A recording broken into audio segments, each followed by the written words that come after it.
Hello and welcome to Podcasts with Moslin. Just kidding.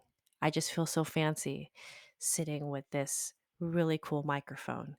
And I probably sound way different than I do in class when I'm using my teacher voice. But hello and welcome to your final project. That's enough of that. I'm just, okay. Cut. Okay, nobody's here. I'm just, okay, whatever. All right. Hi, everyone. Welcome. I'm going to go over your final project because I'm really excited about this final project. Why? Because you get to choose. And I love when you get to choose things. So, your mission, if you choose to accept it, is to create a performance piece that demonstrates your knowledge of theater. So, you're going to be able to show off everything that you've gotten to know and all of the confidence that you found and I'm hoping, really, I'm truly hoping that this is gonna be fun for you, that you're gonna find something enjoyable about doing this final project. So you have four choices, and actually there are there's smaller choices within these four choices. So really, there's like seven choices here, but ultimately they go into four categories. Number one, on Broadway. Number two, get your speech on. Number three, superheroes. And number four, act it out. Quick and dirty of it is number one, on Broadway. You are going to take yourself through a mock audition for a job. So you're going to pretend that you are going to audition for a musical, or you are going to pretend that you are auditioning for a play, and you will prepare an audition piece for this mock audition. So essentially, you're creating a self tape.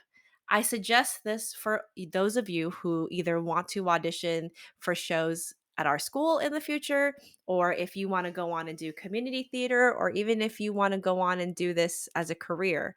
I would 100% recommend anytime that you can get an opportunity to do a mock audition to go for it because it's just like interviewing. The more you do it, the less nervous you are. Number two is get your speech on. So essentially, what you're going to be doing is you will watch a stage play, and obviously, you're not watching it live right now. You're watching it on a streaming platform of some sort or on television, and you are going to write a speech that critiques that play using the outline format that I give you. This particular assignment, I would suggest to those of you who need to get your speech proficiency done. This would be an opportunity for you to knock out that requirement and get your final done. Or if you're just not looking to do a performance per se, but that would be a non-performance um, presentation, if you will. All right, number three is superheroes. And it's superheroes because it's the next level of what you've already done. So while you're watching this video, you are just finishing up your writing of your monologue where you wrote about you created a new superhero and you wrote a monologue either from their perspective or the perspective of the people around them. And so for that particular assignment, you were simulating what it might be like to be a playwright. For the final, you would be taking it to the next level and simulating what it might be like to be an actor in your own play. So I should have called this the Lin Manuel series challenge. So the Lin Manuel challenge because he, you know how Lin Manuel he writes musicals and then he stars in them. Um, it's not a bad deal. Like I think that it's a great way to go, especially if you can write like he does. So anyway, so you're going to be your own Lin Manuel Miranda and either perform your own self written monologue or since you are going to have access to everybody else's monologues after today, you can perform any of your peers' self written monologues as well. So maybe you have a friend in class and you really like their monologue. Feel free to ask them permission um, to perform theirs for your final. And then finally, number four is act it out, which is basically your final performance that you did in the beginning of the term, but beginning of the year, so the end of term 1 or term 2, except now you get to choose your own partner and you get to choose any of the scenes that we did in term 1 or 2, because it might be term 2. So you can choose any of those scenes that we've already done in class. And so it's just like the beginning, except that you're getting to choose who you work with and what you do. I just said the same thing like 3 times, but you know what? It's late. All right. When I come back, we are going to go over each individual um, project in more detail. So if you would like to skip, head down to the description area down there and down there, right? Go down there and you will find links so that you can link directly to the choice that you want, and you can skip right over and um, not have to listen to me more than you need to. Okay. I'll see you in a bit.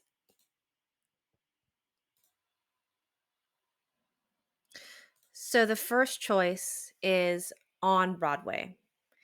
And what you're going to do for on Broadway is essentially you are going to be auditioning for a made up play or musical. And you are going to choose one of the two options. You're either going to sing part of a song or you are going to prepare a 30 to 60-second monologue. So for the singing portion, what you will do is you will choose a song from a Broadway musical. And just remember that you do know a lot of Broadway musicals. Little Mermaid is a Broadway musical. Lion King is a Broadway musical. Beauty and the Beast. Lots of Disney movies have been turned into musicals. So do some research and find out. Hamilton is a musical. You also maybe have heard some. Every year the local networks will do a live version of a musical. So they've done, Grease, The Wiz in the past. All of those are different musicals. So you're going to choose a 16 bar portion, which is equivalent to 2 8 counts or approximately 60 seconds. Sorry, approximately 30 seconds. You can also do up to 32 bars. It is completely up to you. Now, it is important that you choose a song from a Broadway musical. That's going to be important. The second thing you're going to do is you're going to fill out a planning sheet. And I will show you what that looks like in just a second.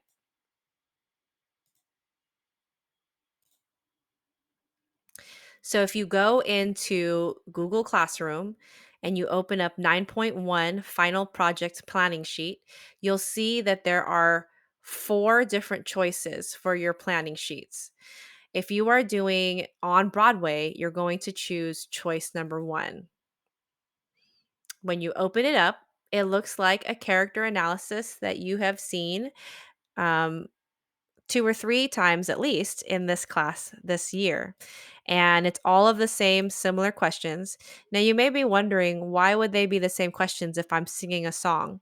Well, actually songs in musicals are essentially monologues that are in song format. It tells you about the characters, it tells you about the storyline, it tells you a lot about what's going on in the story. In fact, my suggestion to you is while you are deciding on your acting, um, talk through your monologue.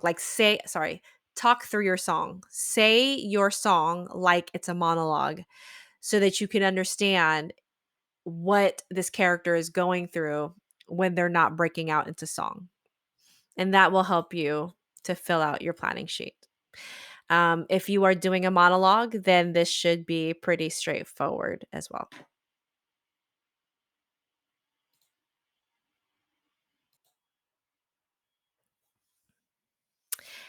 After you fill out your planning sheet, you'll start thinking about your character, practice, make sure that you practice. I would definitely recommend practice doing blah, blah, blah, doing a practice video so that you can watch it back and see, are you portraying the character? Are you creating a character that is believable as you are singing or as you are speaking? And then upload your final video to Flipgrid. So the rest of the slide deck includes an example of a song audition. You already know what the monologue looks like, so I did not include a monologue example. But if you wanted to see a song audition, I included one in there. And then your rubric, of course. Your rubric looks very similar to what you've already seen this term. In fact, it's exactly the same rubric as the monologue assignment. So please let me know if you have any questions about choice number one.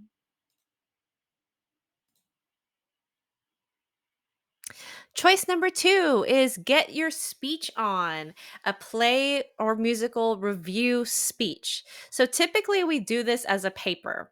I decided that I would like to give folks an opportunity to do the speech proficiency if they wanted.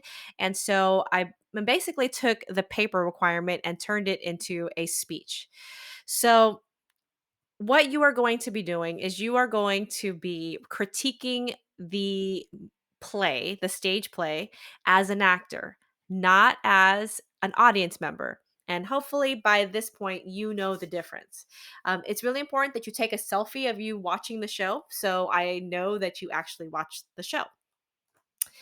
So, what you are going to be doing is you are going to, number one, watch a stage play. So, remember, there are movie versions of many of these plays. Make sure that you are watching a stage version.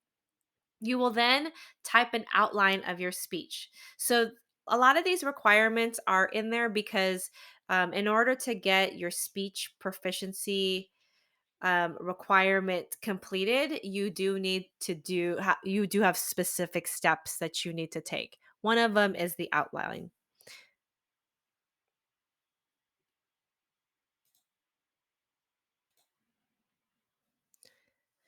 So here I have the outline requirements, which I got by clicking on the link, and they're also all in.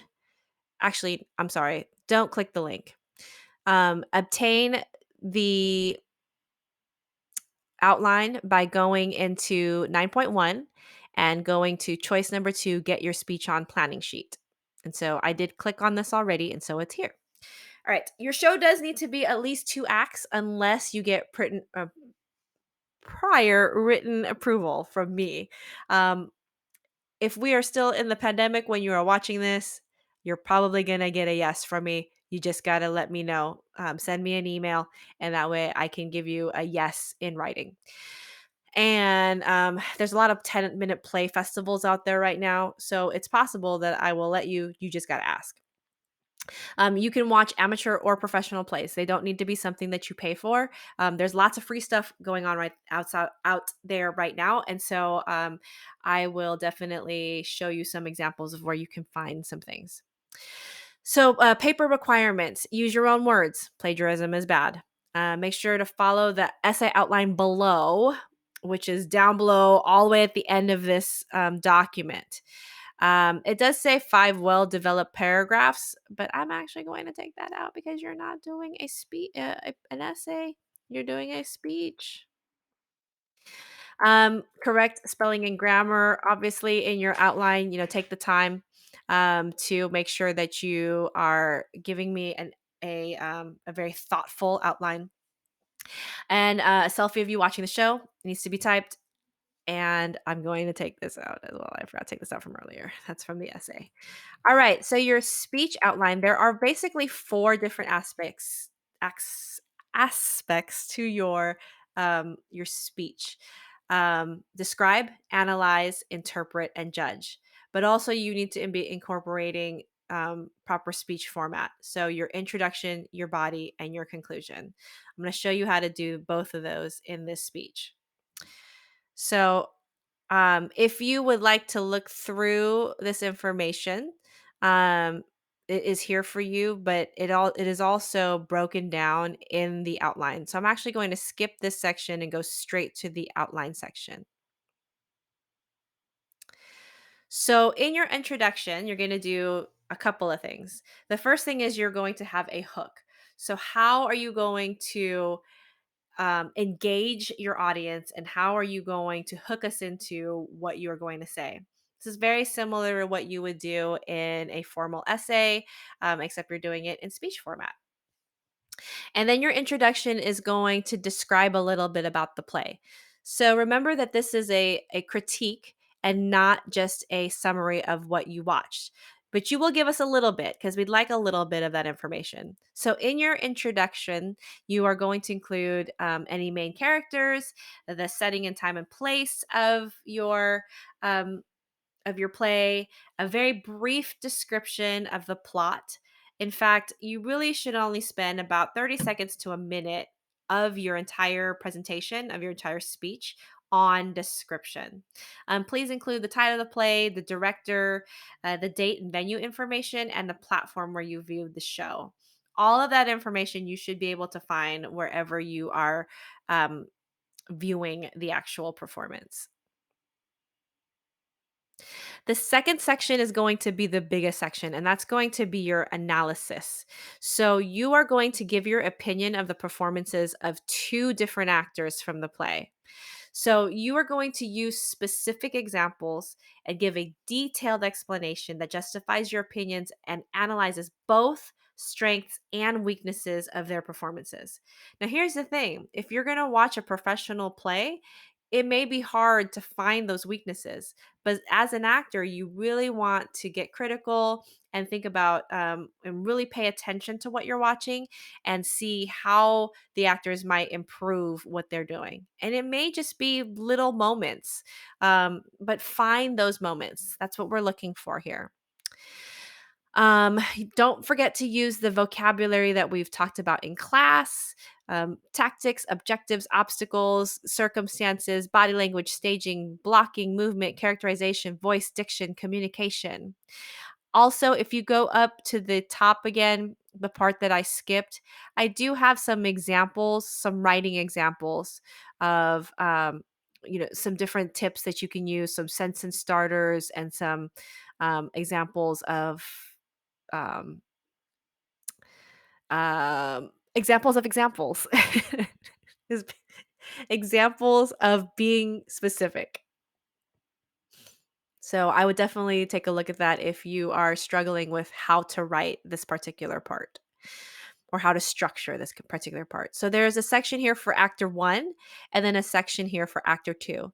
In your speech, I do recommend that you talk about each individual actor separately as opposed to doing them together. It'll help with your organization for sure. The third section is interpret. And this is your aha moment. Like while you're watching this performance, how does this performance affect your life? Like what about this performance can you use in the future? It could be and you might have to be creative with this. How did this performance how does this performance affect you as a student of theater? How does how does this performance enhance your own skills? Um, if you're going on to do more theater, or if you're going on um, to do anything that has to do with public speaking, or how might you apply what you learned in other classes in the future, if you're going into design or if you're going into anything creative. So you might have to think about this one a little bit. It's not really cut and dry, but basically what has inspired you now that you've seen this performance. And then finally, you're going to judge the play. So this is your recommendation. Would you recommend other people watch this? Why and why not? Oh, sorry, why or why not? What are some things that you liked? What are some things that you didn't like? And explain why. So this is going to be all opinion. Do give at least one example of why maybe you're not going to have people go see this, and maybe an example of why this might not be the show for someone. All right, so that is the planning sheet. Once you are done with the planning sheet, you're going to practice your speech, And there are some specifics about the speech requirement that you can take a look at to help guide you in terms of your practicing of your speech. And make sure to time yourself. It does need to be between 3 to 5 minutes, and it can be live or recorded on Flipgrid. If you are going to record on Flipgrid, I do ask that you follow a few guidelines.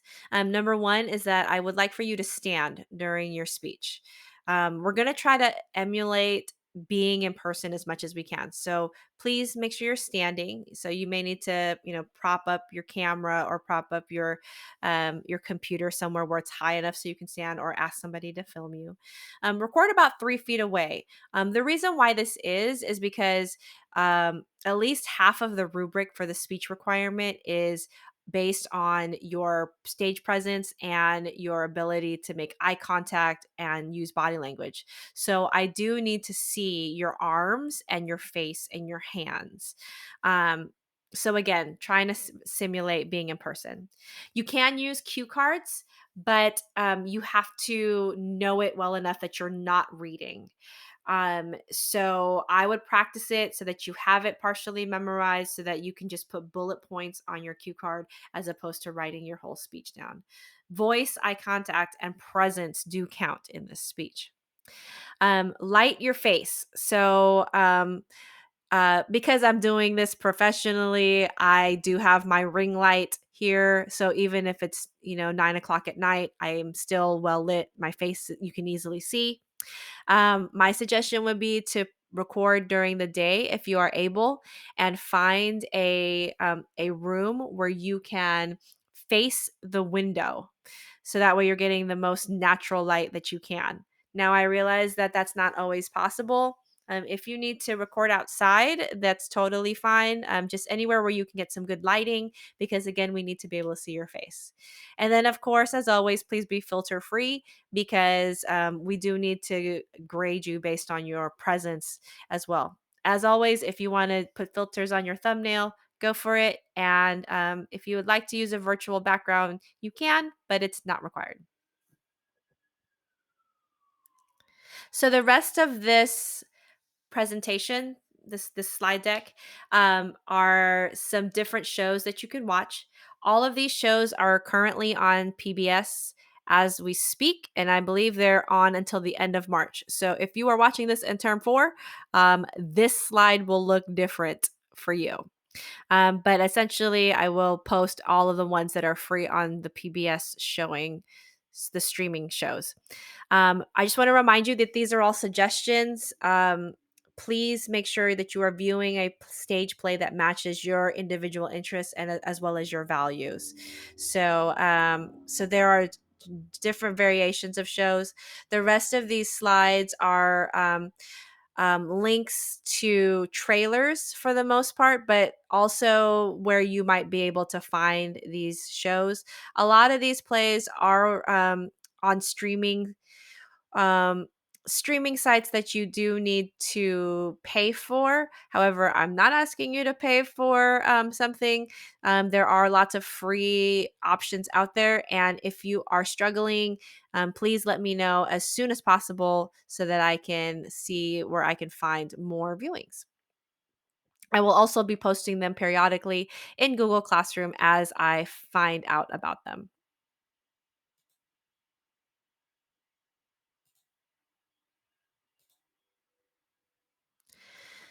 All right, superhero monologue performance is the third choice here.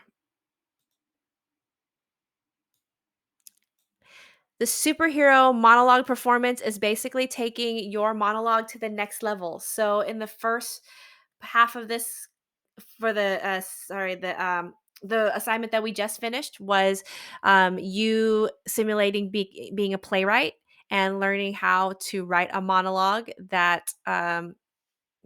and you created a brand new character.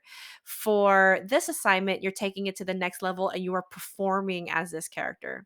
So you have the option of choosing your own monologue or choosing a monologue of a peer from class, since you will have access via Flipgrid. You will prepare your scene by filling out your planning sheet, which I will show you right now. If you go into Google Classroom and you go to 9.1, you will find that there are four different choices for planning sheets. Obviously, I'm not having you do all four. So, for those of you choosing choice number three, you will go to choice number three, superheroes, and you will find a format that is very familiar to you. This is the character analysis format. Um, so you are now filling this out as an actor, making choices for your acting, right? So you're creating this character and talking through this character so that you know how to act it out, right? So this is your planning sheet for choice number three. So, the last thing I would like to show you is the rubric. The rubric is going to be the same rubric that we used for the monologue performance project that we did earlier in this term, because you are being graded on your acting for this performance. So, pretty straightforward. One thing I do want to tell you is that if you are wanting to perform a monologue by your peer, you do need to ask permission from them in order to do their monologue, which you would do in real life. In fact, if someone else wanted to perform your monologue, you'd have to pay them. But, you know, we're not doing that. One day when we're all professionals. Right? Alrighty. So after you finish your planning sheet, you're going to record your scene via Zoom. Please use movement, vocal inflection, and give meaning to the scene. You don't use any props for a monologue, and you can use a single chair. But do if your character is supposed to be standing, they should be stand. You should be standing in the scene. All the things that you would do in a monologue. And then finally, you are going to record. Wait, why would you record via, scene via Zoom and Flipgrid? That is wrong. I need to change that. So no, you're not going to record via Zoom. You are going to record your video to Flipgrid.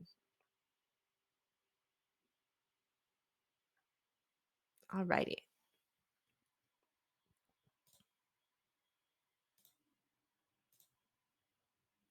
And finally, the last choice. If you choose to work with a partner, or you want to play around with your editing chops, you're choosing the fourth challenge, which is the Act It Out challenge. So, for this assignment, you are going to select a duo scene and act it out with another student or by yourself, which I will show you an example of. You can choose from any of the scenes that we've done in class, which you can choose here with this link. I'll show you what it looks like.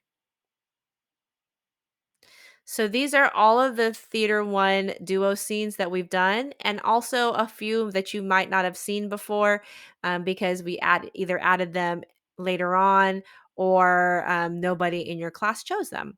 If if you don't find one on here that you're interested in, please let me know and we can try to find something that fits you. I can totally help with that. So if you already know who you want to work with, but you haven't quite figured out what you want to do, I am more than happy to make recommendations for you. You will then prepare your scene by filling out your planning sheet. If you go into Google Classroom, you'll see that 9.1 has been updated with all of the different planning sheets. So if you're choosing Act It Out, you're going to choose choice number 4, Act It Out planning sheet. And this planning sheet should look very familiar to you because we've done this a couple of times in this class. So, if you are working with a partner, obviously you are just filling this out for your character. If you are doing this on your own, you only need to fill this out for one of your characters. You do not need to fill this out for both. If you have a partner, I am going to ask that you record your scene via Zoom. I do not want you to record your scene separately and edit together. There is a different element when you are in the room together. You're able to react to each other. You're able to be more realistic in that way. For the duo scenes, you will use props, blocking movement, and vocal inflection to make sure we know where you are. Remember, term one, we spent a lot of time trying to figure out ways to emulate real life, even if we're in this filming space. You will use costumes and, of course, vocal choices to create characters. And then once you record in Zoom, you will then upload that to Flipgrid. If you remember from last term, I can totally help you with the filming on Zoom. You can make an appointment with me, or during asynchronous time, the two of you can film together. And then I will send it to you so that you can then send it to Flipgrid, upload to Flipgrid. If you are planning to play both characters, you would still choose one of the scenes from the same list, but you will also prepare your scene using the same planning sheet. The difference is, if you're playing both characters, you do need to have um, different costumes for your characters. You have to have different characters for your characters, using different voices, different ways to differentiate between the two of them. You might want to ask a family member or someone in your household to film for you. Use a tripod, possibly, or find other creative ways where you can create angles and really make it look like there's two people in the room. You will also use props, blocking movement, and vocal inflection to really give meaning to the scene. Um, I would recommend the single person duo scene if you already have some experience with video editing. I would hate for you to spend a whole lot of time trying to figure out the video editing piece and not be able to spend as much time on your acting, because remember, this is an acting class and that's what you're going to be graded on. So I do have an example here from a student from Sheldon, that you can watch when you have a chance, and some advice on filming while social distancing. Of course, the IMCO words. And then finally, the rubric. So the rubric is the exact same rubric that we used for the um, duo scene performances. And so this should all be familiar to you. You can read through it. But again, this is something that we've done. So hopefully it's not something that is unfamiliar to you. All righty. Well, those were your four choices. We are going to have two separate deadlines. Your first deadline is going to be next Monday at midnight. And at that time, your planning sheets will be due. Your performances will be due later on, during the week of finals, and you will get all that information by going into Google Classroom. So, thank you, everyone. If you have questions, as always, please ask me. You can communicate with me via Google Classroom or in class. But remember that the best way to get answers is to hang out during asynchronous time so that you and I can talk one on one live. So, thanks everyone. Have a good night. I don't know when you're watching this, so I don't know why I said that, but okay, bye, because I'm not going to edit that.